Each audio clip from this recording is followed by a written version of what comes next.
A woman stands in front of a courtroom and instead of pointing at the man who held her captive, she asks the judge to let him go. She isn't confused. She isn't lying. She means it completely. Prosecutors have seen this before. So have detectives, therapists, and researchers who have spent decades trying to understand it. And every time it looks the same from the outside. Baffling, almost impossible to believe, until you understand what's actually happening inside the person defending their own abuser. This isn't weakness. It isn't gratitude misplaced. It's one of the most consistent, well-documented survival responses the human brain is capable of producing, and once you understand the mechanism behind it, you'll never look at these cases the same way again. Start with the name most people already know: Stockholm Syndrome. The term comes from a 1973 bank robbery in Sweden, where hostages held for 6 days began defending their captors, refusing to testify against them, even raising money for their legal defense afterward. The criminologist who coined the term, Nils Bejerot, was trying to describe something that seemed to defy logic.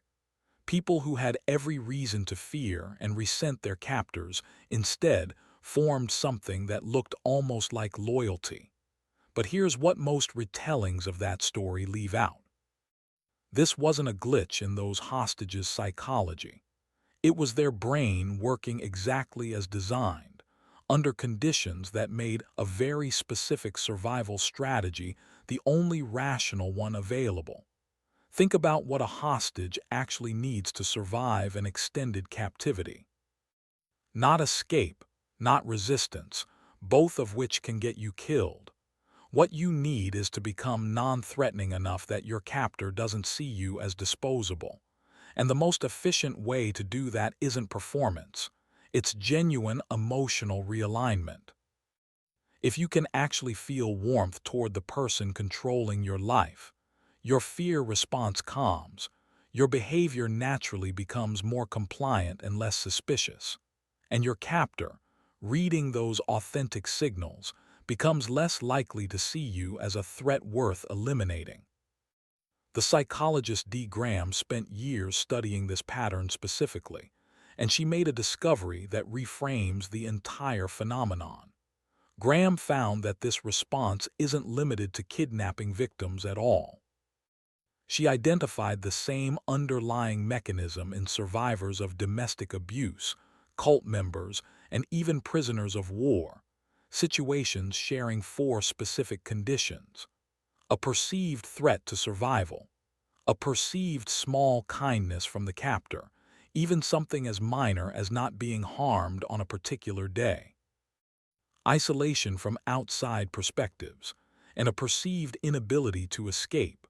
When all 4 conditions are present, Graham's research found the emotional bond that forms isn't irrational at all.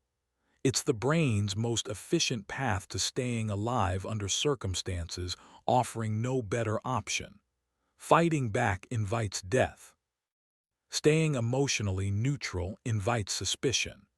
Genuine bonding is often the only response left that keeps the person's captor calm and the person themselves, quite literally, alive. This explains something that confuses almost everyone watching these cases from a safe distance. Why doesn't the moment of rescue immediately break the bond? Why do so many survivors continue defending, minimizing, or even missing their captor long after the danger has ended? The answer lies in something the researcher Patrick Carnes called the betrayal bond, a term describing attachments that form specifically through cycles of danger and relief, repeated over and over, until the nervous system starts associating the source of harm with the source of safety at the exact same time. Carnes found that these bonds don't form despite the abuse. They form because of the rhythm the abuse creates. A threat, followed by relief when the threat doesn't materialize, followed by another threat, followed by relief again. Each cycle deepens the attachment, because the brain's reward system activates most powerfully not during comfort itself, but during the transition from fear into relief. This is why survivors often describe the relationship in terms that sound almost impossible from the outside. Intense, consuming, more real than any ordinary relationship they've had. Carnes' research suggests this isn't distorted memory or denial. It's an accurate description of what an intermittent threat and relief cycle actually does to human attachment systems, which evolve to bond most strongly to whoever controls access to safety, regardless of who created the danger in the first place. Consider what this means for how these cases unfold in real life. A victim who defends her abuser in court isn't performing loyalty for an audience.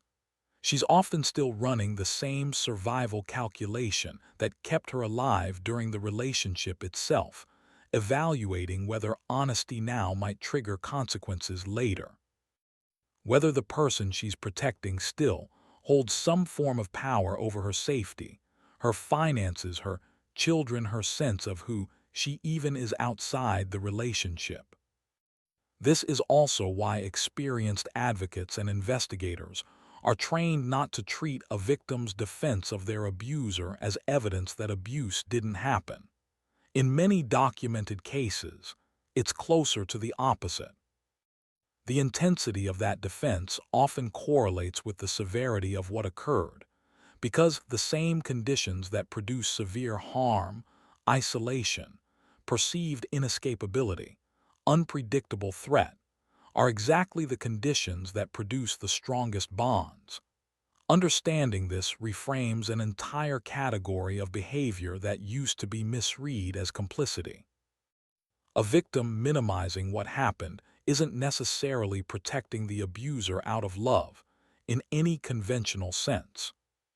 She may be protecting the fragile equilibrium that let her survive an experience most people can barely imagine, an equilibrium built, brick by brick, out of exactly the same fear that could destroy her the moment it collapses. This is why modern intervention approaches increasingly focus less on convincing a victim their feelings are wrong and more on slowly rebuilding the very things Graham identified as necessary for the bond to form in reverse. Restoring a sense of safety, reconnecting the person to outside perspectives, and rebuilding a genuine non-conditional sense that escape is actually possible. Confronting the bond directly, telling someone their love isn't real, often deepens isolation instead of breaking it, because it asks the person to distrust the one emotional strategy that, for a long time, kept them alive. Think back to that woman in the courtroom, asking a judge for mercy on behalf of the person who took her freedom. She wasn't lying. She wasn't confused.